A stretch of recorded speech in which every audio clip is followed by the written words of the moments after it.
Hey folks, I am here with Rob Porter. He is the owner of Coveted Yarn, which has been a pillar of a business in Cape Ann for years and years. He's also known as the Knitting Fisherman. So I wanted to bend his ear about how he's doing business in this new crisis and the new normal that we're all living in. So Rob, how you doing, buddy? Good to see you. Good. How you doing? Great. So yeah, so how have things changed for you? Like, I mean, obviously there's your clientele runs a bit older normally. Yep. So it's pretty precarious times for you and your business. It certainly is. You know, the majority of our customer base is high risk. And because of that, we actually closed up a little bit before a lot of the other shops did. Back in late March, as things started to get a little bit dicey, you know, we had a open communication with the staff, and we decided that we were going to close a little bit early. And with everything on the horizon, we actually closed one of our two stores permanently. You can see behind me are empty shelves. I'm actually in Groveland, Massachusetts right now, where we had our second store, Merrimack Yarn. And unfortunately, I don't even have help emptying it, you know, because everybody's at home, staying safe. But I still have got to get the stuff out of here. So it's been a dramatic shift for the business. What we have been doing is I've been doing free local delivery for our Cape Ann customers. And even some of our customers up this way. I just dropped some yarn off in Topsfield. And after I fill the car up, I'm heading over to Salisbury so that my customers can stay home, stay safe, and have something to do. But what's amazing, Rob, is you have a young family, and you're also fishing most days too, out of Gloucester. Yes. Yep. Yeah, a lot of days are long days before I get to do anything at all with the yarn shop. And what I did is I said to my customers through a Facebook post a little while ago, I said, you know, the first priority is to take care of my family, as it should be for everybody. Second is the commercial fishing. That's where I make my living. That's where I take care of my family financially. And then third is whatever I can do to help my customers out with the yarn store. And we've been able to, we had planned to launch a new website at the end of March. We ended up going through with that regardless of everything going on. So we're trying to build a new website, trying to empty the store up here, fishing commercially, you know, trying to spend as much time with the kids as I can, and then delivering yarn and whatever else. So I'm running around like a fool most days. Yeah, it sounds like it. Well, how have your clients responded throughout all of this? You know, we have an absolutely amazing customer base. They're creative, they're thoughtful, they're patient, they're patient, they're patient. Yeah. You know, you can't express that enough when you've got so many things going on. You know, if you call the store, there's a message on the machine that says, I may not get back to you for 2 or 3 days, you know, because if I leave the house at 3:30 in the morning, I get home at 8:30 at night, and I'm back on the boat at 3:30 in the morning, there's not a lot left in the tank, you know, and everybody's been very, very gracious with the effort we put forth. We have a phenomenal customer base, and we want to be there when everything settles down again, which I don't think is actually going to be as soon as a lot of people do. We're going to take it very slow. We are very much non-essential. I'm able to take care of our customers with what we're doing right now. It's not the same as coming in and touching all the yarn and seeing all the pure colors and everything else, but they're home and they're safe, you know, and we're going to take that path. That's the direction we're going to go as a business, is just take it slow. We did lose this location with everything going on, but that's life.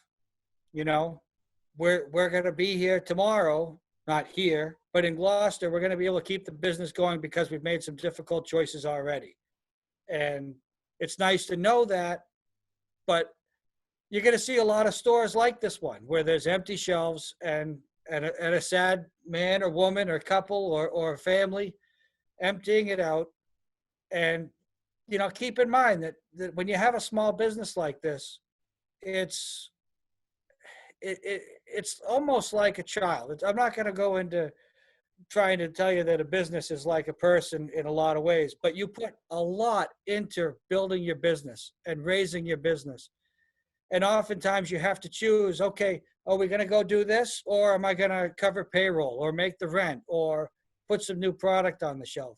And when you own a business, you're making that decision in favor of the business many, many days. So when you have to shutter one, it stings a little bit, you know? So if you happen to be out there and you know a business is going to have to close up, you know, don't give the guy a pat on the back, but give him a little bit of sympathy, because it's tough. I can tell you right now, it's tough.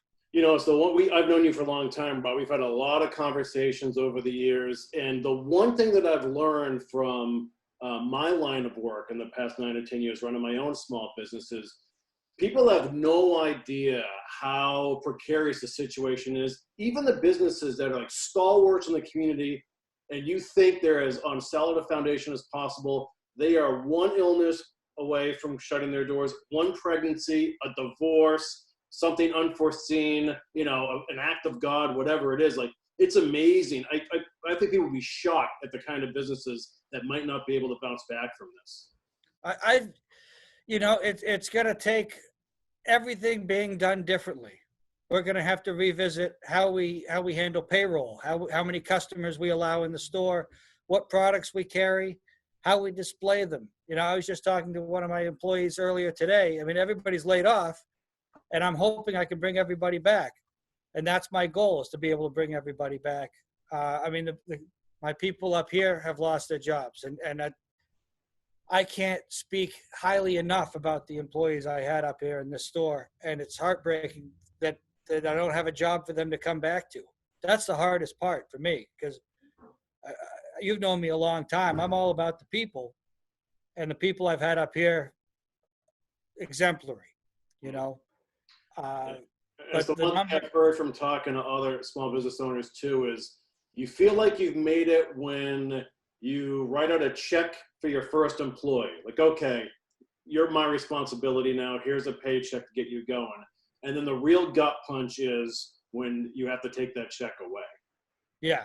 I mean, I don't know if I felt like I made it when I hired my first employee, because that's what I ended up doing. Is I actually had a little break from fishing, and that's when I opened up the store, and I got recruited back onto the boat, and that's when I hired somebody. You know, I crunched the numbers and I said, okay, you know, I love the ocean.